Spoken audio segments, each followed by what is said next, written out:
Good morning to all mga ka-KKK, kababayan, kamag-anak, kapitbahay, kainuman, kung saan mang sulok ng ating bansa ngayon.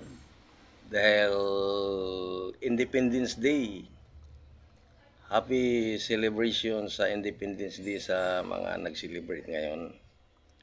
Ito, sa oras na mga ito ay naka-duty tayo dito sa respective post, pero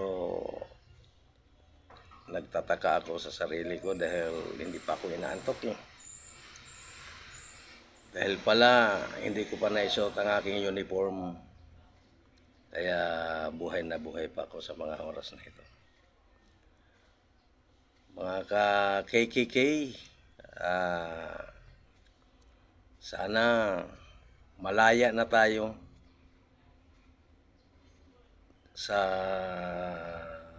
mga panahong ito, lalo na sa mga kakikiki nga